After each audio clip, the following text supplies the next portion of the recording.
We unloaded your pipe. I should have your coupons cut. Definitely will have your coupons cut by Monday. So next week, the protocol for next week is going to be, we won't be meeting for class.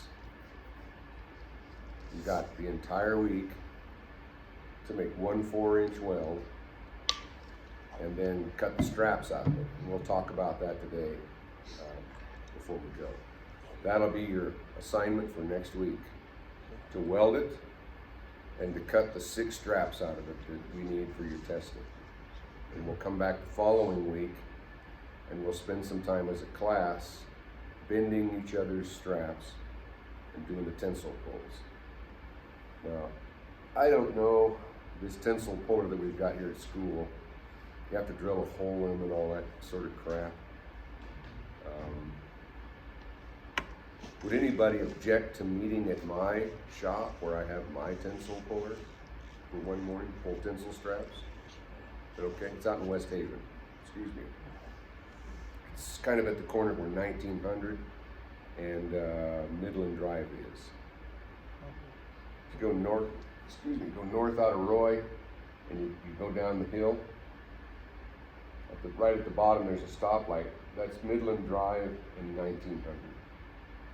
So the shop that I use is just a block to the west. I'll give you a map or a pin drop or something like that so you can find it. But we'll meet out there one morning. I gotta see, I don't even know if our bender, is that going now? I don't even know if that bender that we have is working. Somebody said it blew a seal. Anybody know? Hell, maybe we'll just meet out there because I've got to push the button and it bends it for you, sort of a machine. So we'll talk about how tensile pulls are measured. We'll just make that an additional lab day. So all next week, can you get it done? I technically, as an inspector, I should watch you weld. But since you're all want to be growing up to be inspector or engineer kind of people, you monitor yourself. I mean, I don't care whether you roll the thing and weld it. I don't care. The project here is not so much the welding the pipe together as it is cutting the straps out and testing the straps. Because the stuff that we're looking at, we're going to finish up today, that's where we're going to be looking for any defects. And then because we're doing a procedure, we're testing your procedure, we also have to do tensile pulls, 2 tensile pulls. Okay? So I'll put that in an announcement so that it's written down, so you'll have a protocol to follow. But you have a nice easy week next week you can sleep in. Yay! Right? When you get old like me, that's not a big problem. I mean, we're up at 4:30 anyway. We're awake at 4:30 whether we want to be or not. So next week you can sleep in, you can get that done whenever you want to. By Monday, I will have nipples cut for you. I'm cutting the nipples for you so that we get good cuts. Okay. And I'm going to start on those today after class. So they might even be available at the end of the day if you want to grab them today. Get this done over the weekend, then you can just sail through the week. You can have a week off. Okay. I do have quiz 4 here, so be sure that you take one of these today when you go. Basically, all off of the discussions that we've had in class. So if you follow the discussion, and especially if you've gotten the nuances of the differences between essential and non-essential variables, you should do okay. Remembering that for API, it's actually backwards.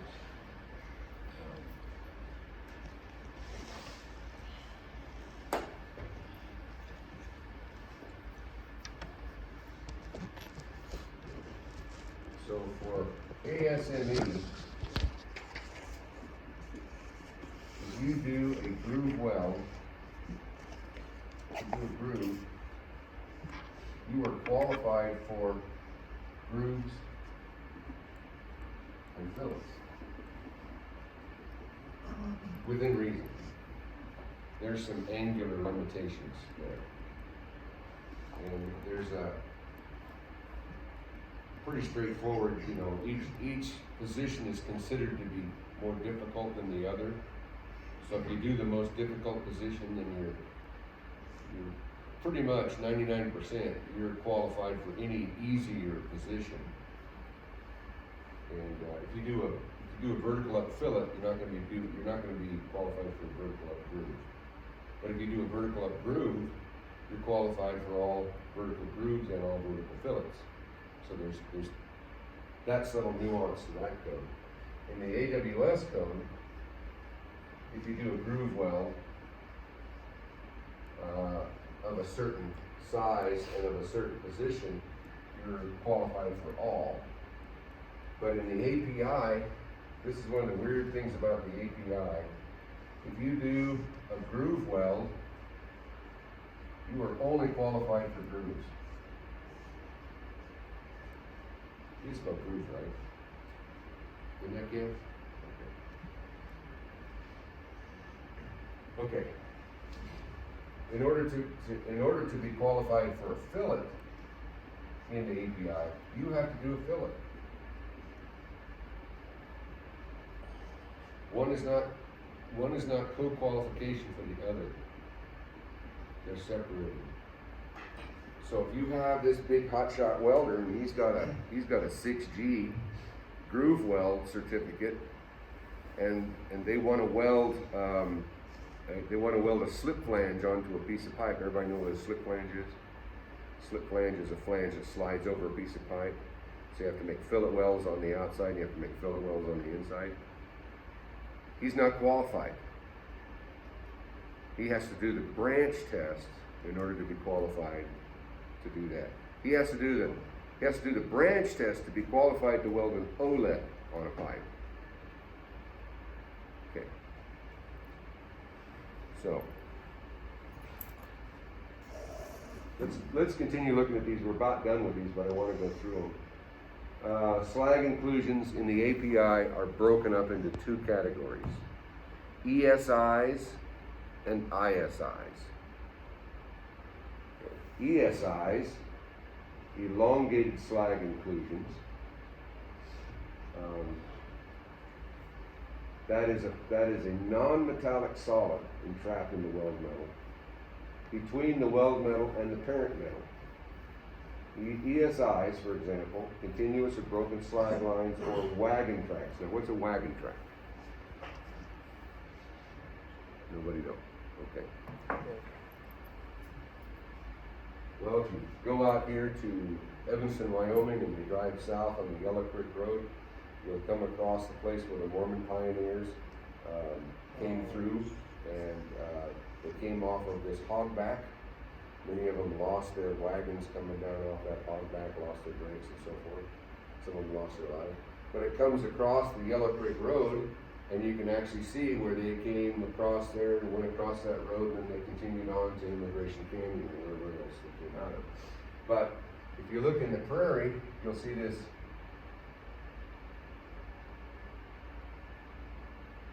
Here's a sagebrush. Another sagebrush. Antelope. I flunked art. But does it count if I have a friend who's an art teacher? Anyway, so it's an antelope, a couple sagebrush, and you look, if you were like to go up in the sky and look down, you would see these tracks where the wagons followed each other across the prairie. If you look at a weld, and you're looking at a weld in X-ray, and this is the weld, this is the parent material, and this is the weld here. If there are elongated slag inclusions, and they usually occur right along the center, and they look like that. Those are known as wagon tracks.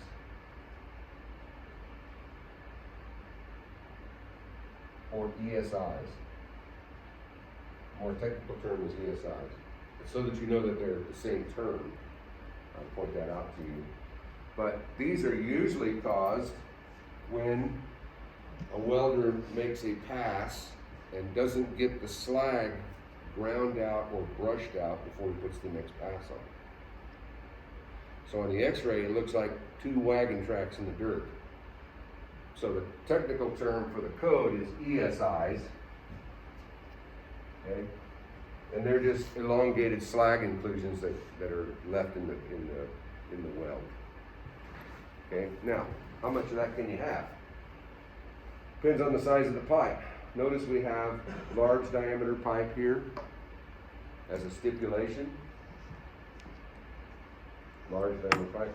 For pipe with a specified OD greater than or equal to 2.375. So what size pipe is that? That's 2 inch. Slag inclusion shall be considered a defect should any of the following conditions exist. The length of an ESI indication exceeds 2 inch. Okay, so where do you measure that? Does it have to be a complete 2 inch non-broken line of slag? Well, if your welder leaves that in there, then he deserves to be busted for that. But they'll take any length of that slag inclusion that looks like that. Any length of that you're seeing right there, that's 2 inches long, is okay. Isn't it 1/8 inch?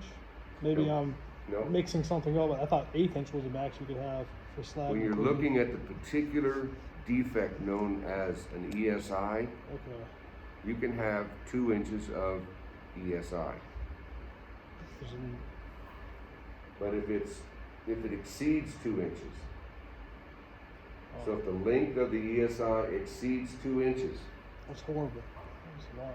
Yeah, you're thinking of each little individual little. Isn't there another stipulation though that's something to do with slag? When we were looking at nick breaks or porosity in pipe that is at least 250 in thickness, a 1/8 inch indication would be a bust. If it exceeds 1/8. Any slag is bad. Okay. Well, Okay. Yeah. That's good. Good that you, and the rest of you, if you have something in your mind that doesn't make sense like that, be sure to blurt it out. Because if you're thinking it, I guarantee you there's at least one other guy in here thinking that. Okay. So, if you have in pipe that is greater than 2 inch, that's pretty much everything, isn't it? Pipe that you're welding on, you can have 2 inches of ESI. Unreal, isn't it? Yeah. It's rare, but it does happen. Okay. But I'll get into arguments all the time with radiographic technicians where they will fail a weld, and they've done exactly what Josh was talking about. Well, if you've got a whole bunch of these 1/8 inch indications, no, you have to take the whole defect as a defect. Are you calling it an ESI? Are you calling it a wagon track? If it's a wagon track, you get 2 inches. Even in this 4.5 inch pipe that you guys are going to be welding on, you can have you can have up to 2 inches. If it's 2 1/16, if it's 2 1/32, if it's 2 1/64, you're over. If you've got 2 inches of slag tracks in your weld, you probably ought to fix that. So if you ran it perfect all the way around and you had one spot that was a full 2 inches, it's still acceptable? Yep. Yep. Can you override that? How? I don't know, because if the code says it. So you've got a radiographic technician that comes to you and says, "Hey Colton, we got this weld in here. It's got 1 7/8 inches of wagon tracks. Let me take a look." So you go in and you verify his measurement. Yeah, sure enough, it's 1 7/8 of an inch. Does it pass?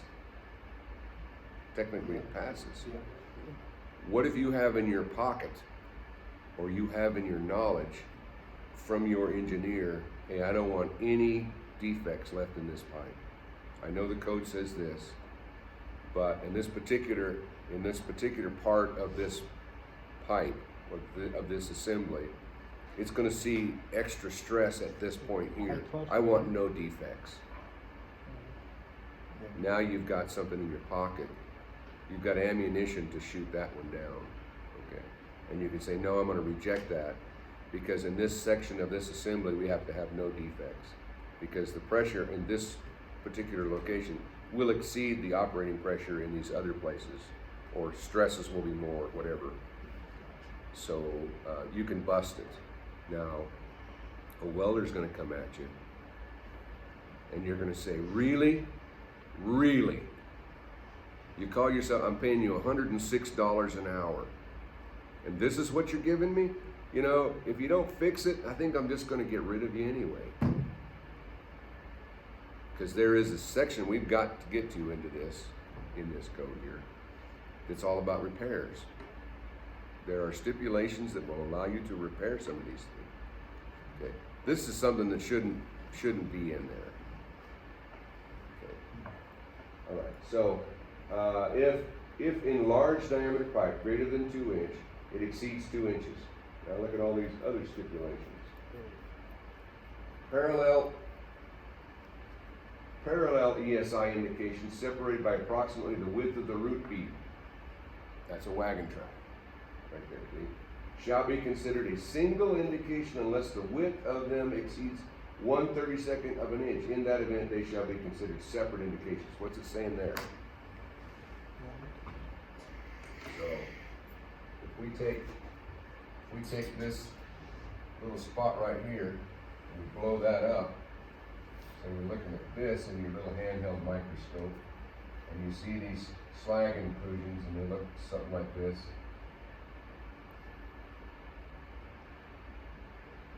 Something like that. If you can measure the width of that, I drew that right there, a little wide.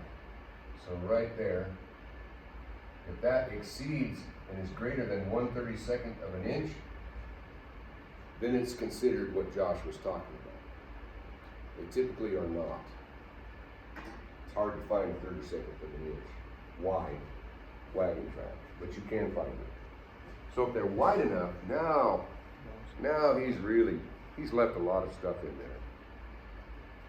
And you have the judgment call, depending upon what the engineer is allowing, depending upon what the company is allowing, to repair it or cut it out. If it's a 4 inch, you probably just want to cut it out and redo it. But there is another whole section to this code that deals with repairs. If he's a button branch welder, he's got a multiple qualification, 12-inch button branch. Can he repair this? No. You have to have a repair certification in order to repair it. So when you're working with a bunch of guys and there's a bunch of repairs over here in this other part of the building or somewhere else on the line, you know, and you decide you're going to make some repairs, not everybody can just fall back and do the repairs. You have to have a welder that has a repair certification under API. That's a new thing. 5 years ago, anybody that had the button branch could go back and could do the repairs. Okay, now look at all these stipulations. I will not require you to have these memorized, but you might need to go to the code book and try to differentiate these.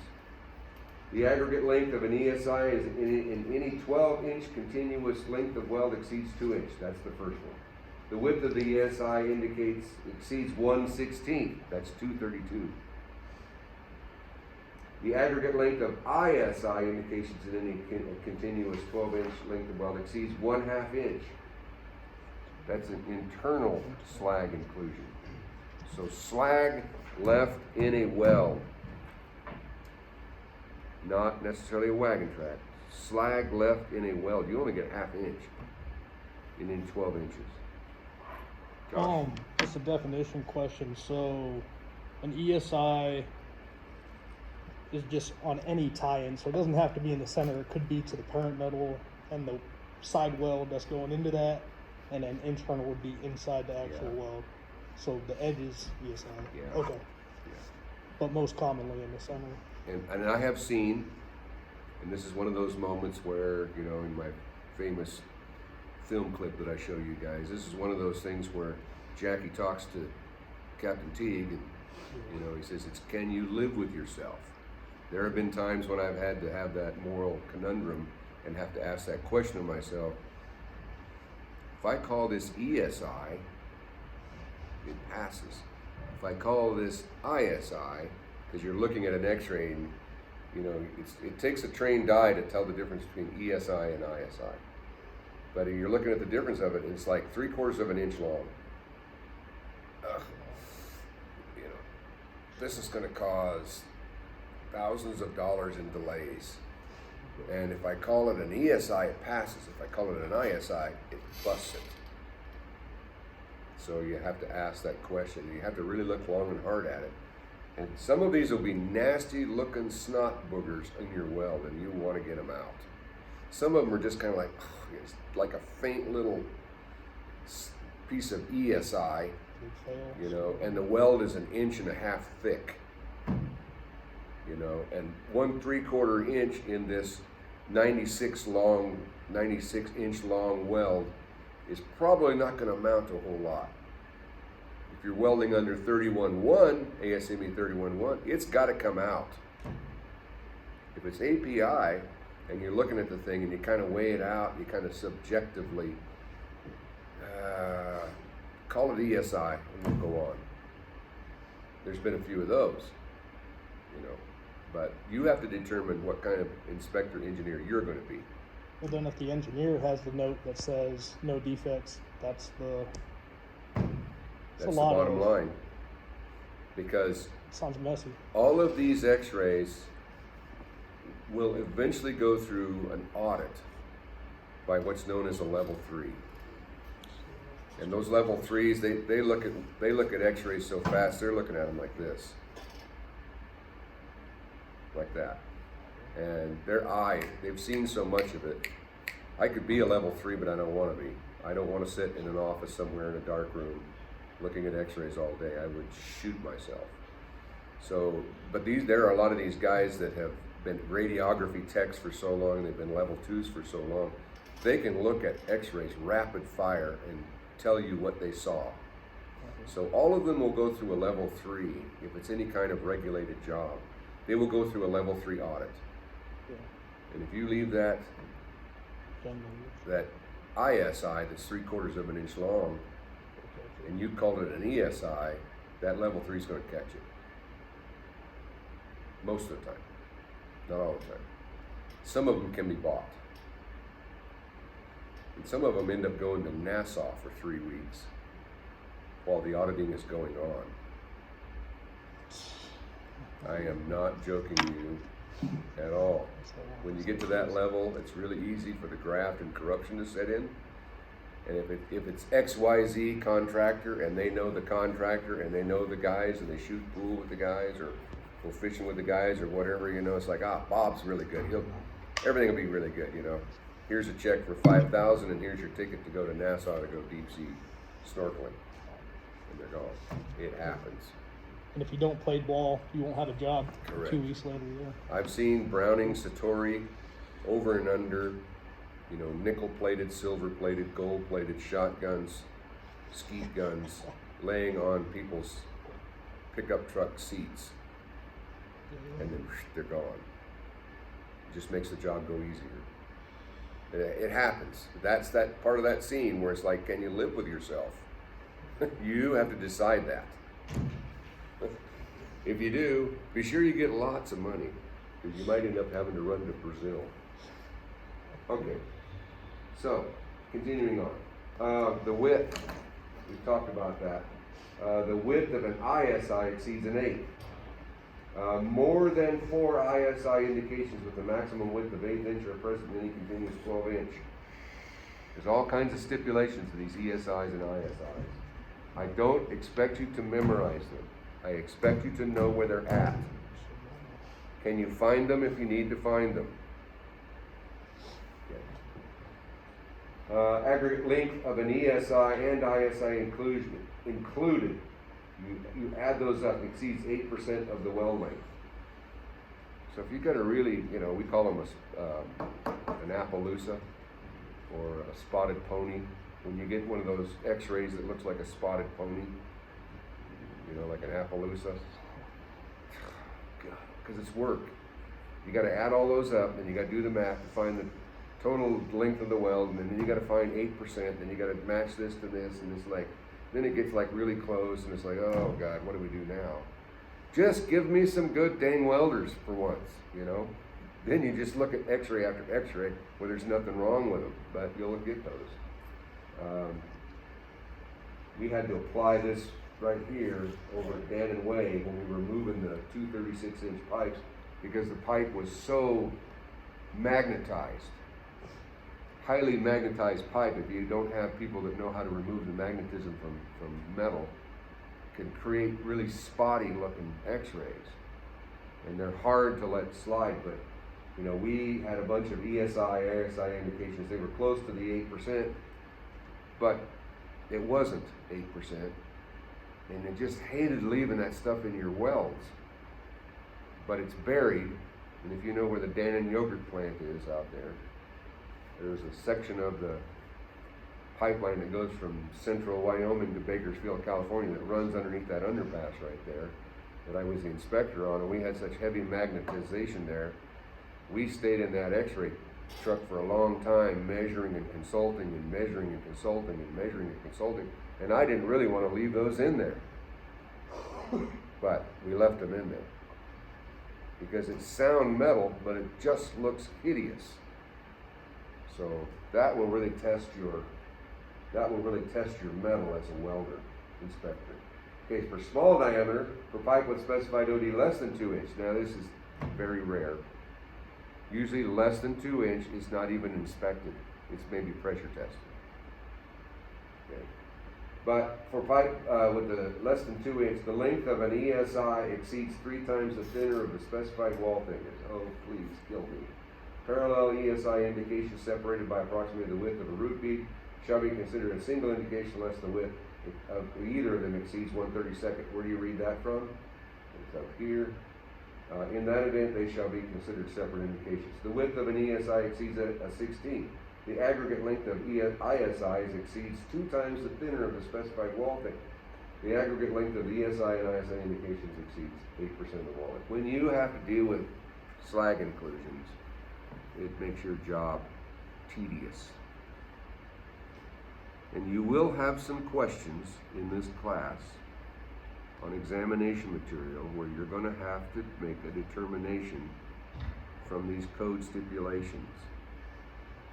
I will put you through a couple of them. Porosity is the next thing. What's porosity? Somebody define porosity. Colton, what's porosity? Gas trapped by Gas trapped, okay. So it comes in a couple of different varieties, individual or scattered. You can have an individual piece, that would be an individual piece. Or scattered. This is scattered. These are scattered. Okay. Maximum distribution of gas pockets where the wall thickness is less than or equal to 500 wall. So you see these kind of combinations. These are acceptable. Do you see them that way? Every once in a while. Nobody likes to see them that way. Somebody tell the class why a gas porosity defect is not so much to worry about. Circular. It's what? Circular. Circular, exactly. It's actually spherical, right? But it is circular. And what's the deal with the circular anomaly as opposed to something like a slag inclusion? Distributes the stress evenly. Exactly. It distributes the stress in an infinite number of dimensions is the answer that you need to know. Because on a surface of a sphere, there's actually an infinite number of, it's finite, but there's an infinite number of directions that stress can be propagated out. So if stress comes into that porosity bubble, when it hits that porosity bubble, the stress is distributed throughout that spherical shape. So it's dissipated. What's the bad thing about it? Probably when you were in grade school, you used to have these little things that your mom and dad would give you in the car when you're driving. I'm probably dating myself. Kids just watch movies now, don't they? On their phones or something. But when we went on a big long trip, you know, to go to the mountains or go on a picnic or something like that, our parents would give us these dot to dot pictures. You know, and you got to practice your numbers, 1 to 2, and when you got done, it actually looked like something. Okay, that's the same thing with porosity. When you have a stress that has to be distributed through that, say it's an internal stress that's pushing out, like a pressure, those dot to dots, those porosity dots line up. And if it's a sudden spike in pressure, that lineup of dots can act like a crack, and it will crack along those lines of dots. But in most cases, you're not dealing with 1500 psi or 4400 psi. If you're dealing with those kind of high pressures, then you have to have nothing in that well. Okay? And they typically test it to 1.5 times the pressure. I don't know if you've ever had to stand next to a pipe that has 10,000 pounds of pressure inside of it. They sing this eerie song. It sounds like a ghost or a gossamer demon. It just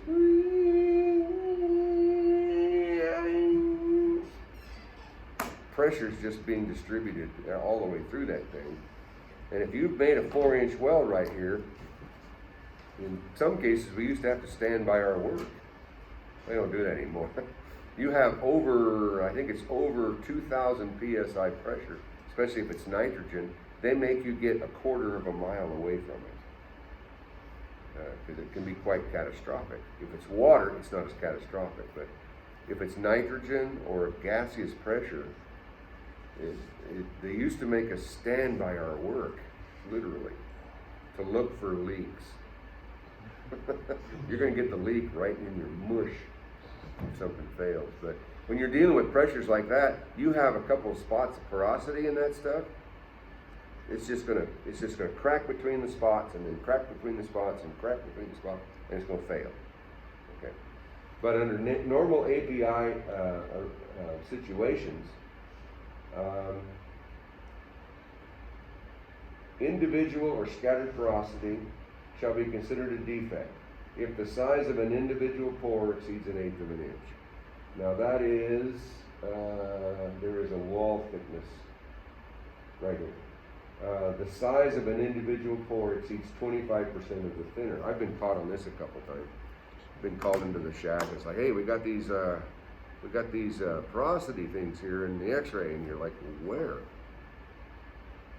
And here's just a personal note. When they reach over and they pull one of those big fisheye magnifying things out and put it over the X-ray, then you pick up that magnifying thing and you open up the back door and you throw it out the truck, close the door. Because you're not allowed to use any kind of magnifying tool to see it. It has to be naked eye. So if they're finding stuff in your X-rays by looking at these uber magnifying things that I've seen, you can't do that. He needs to have his eyes checked, or he needs to be corrected about what you can use to look at these X-rays, or both. Okay, but sometimes they will pick out a piece of porosity and you'll finally see it, and then you'll measure. Nowadays, computer radiography takes this guesswork out. Computer radiography, where they don't use film, they put this phosphorus film on the weld and they shoot gamma radiation at it, and the X-ray is stored over and over and over in that phosphate sheet. And they take that phosphate sheet and they slide it through their reader, $30,000 reader, and it gives you a computer image on a screen. And automatically that computer, with all of the code written into it, picks out everything and makes it either green, yellow, or red. Green anomalies, you're okay. Yellow anomalies, you need to look at. Red anomalies, it's a bust. And it tells you the size, the width, the length, the depth, the blah, blah, blah, all the criteria. Makes it easy. But if you go on a job somewhere and they're using wet film, we call it wet film radiography, That's where they're shooting the film and they're taking it out and they're putting it through like a 3-step process to develop that silver nitride in that film. And then you look at it, then you have to measure the stuff. And you have to do the math. Okay. Yeah, Josh. So is there a standard of, I guess, the fidelity of the image that you, by eyesight versus the computer, like what's the, Yes. how do you get rid of that discrepancy? That's a little more complex, but I can answer it for you really quick. Yeah. You as an inspector, especially if you're a card-carrying inspector, you're supposed to know, you can look at there's a thing called a procedure sheet Okay. that they have to read out. Their first shot has to be a procedure shot. So they take the shot, you look at the x-ray, you look at their reader sheet. Is their UG figure correct? Is their focal diameter correct? Depending upon how many curies they're shooting on, if they're shooting at 56 curies, what was their dwell time? Okay. They have to open up that pill, expose the pill, it emits the gamma radiation for a certain amount of time, then they close the pill. Was their exposure time correct? Was their distance from the material correct? Was the film they were using correct? D1, D2, D3, D4, D5, D6, D7. Were they using fast film? Were they using slow film? Were they using a fast time with slow film? All these things come into play. This is what you do if you become a CRI. You be able to look at their procedure, and they will try, because they're humans. There's a lot of They point of like failure. to try to be lazy if they can. So they try to shoot this stuff, and they shoot inferior film, and you can reject the film. Crap, I'm out of time. So yeah, that is a legitimate thing. So you have all of these criteria, and you will be asked a couple questions on porosity. These are just some figures to show you what it can look like that's acceptable, and the nomenclature associated with it, assorted size, large size, medium size, fine size, alignments. This kind of comes into play when you're doing wagon track reading. And you have a cluster that exceeds a ½ inch. You have to measure every one of those. Where do you usually see those? On a start-stop with 7018.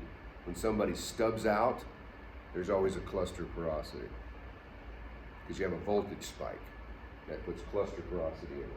The aggregate length of any cluster porosity in any continuous 12-inch exceeds the ½ inch rule.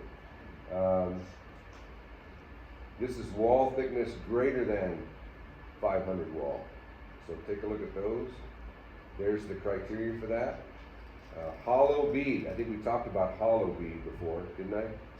Hollow bead is a condition that exists as elongated linear porosity. Some people call it wormhole. The length of any indication exceeds a ½ inch. You only get a ½ inch. It's not very much. Aggregate length in any 12-inch exceeds 2 inch. So if you have 12 inches and you have a bunch of these that are less than a ½ inch, they can't exceed 2 inches in combination. And then individual indications greater than 1/4 inch in length and are separated by less than 2 inches. So you can have greater than 1/4 inch, less than a ½ inch, but it has to be separated by at least 2 inches. Okay. Cracks shall be considered. The crack of any size or location in the weld is not a shallow crack crater or a star crack. Crack shall be considered a defect should any of the following conditions exist. Any crack that is not a shallow crack or a star crack. You have any crack, it's probably going to be a bust. Okay. The crack in a shallow crater crack or a star crack. What's a star crack or a crater crack? Usually on TIG. Happens on stick every now and then, where you have this rapid release of the heat, and the metal cools too quick, and it causes a crack in the place where you stop welding. In some cases, where you start welding, where the pipe is really cold, they haven't preheated it, or the material is really cold, and they haven't preheated it, and you start welding, and you start putting 10,000 degrees of heat into that. It can crack that cold pipe or cold material, and then they go on and weld, and you got a crack at the start. Cracks usually start at the side, at the start, at the finish, or they propagate from the heat affected zone into the weld. It's very rare for a crack to propagate from the weld to the parent material of the weld of the heat affected zone, unless there's a mismatch of filler material to the base material, or there's an improper preheat on something that is a little bit harder. So, but pretty much cracks, you're not going to have any of them. Undercutting, there is a chart, C 9.7 for acceptance standards for undercutting. I'll stop here. 9.7 is a chart right there. This is the maximum dimensions of undercutting. So the depth, 1/32 of an inch, or 12.5% of wall thickness, whichever is smaller. Greater than 1/64 of an inch for pipe wall thickness,